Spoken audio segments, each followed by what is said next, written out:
நிழலாக வந்து அருள் செய்யும் தெய்வம் நிஜமாக வந்து என்னை காக்க கண்டே. நீ இது நான் இது ஏன் இந்த சொந்தம் பூர்வ ஜென்ம பந்தம்.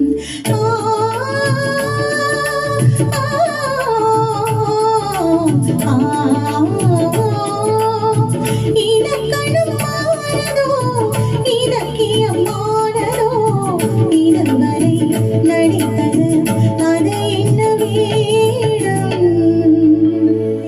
இது என்ன பாடம். தேங்க்யூ. Super super. இப்படி ஒரிஜினலாக பாடுறது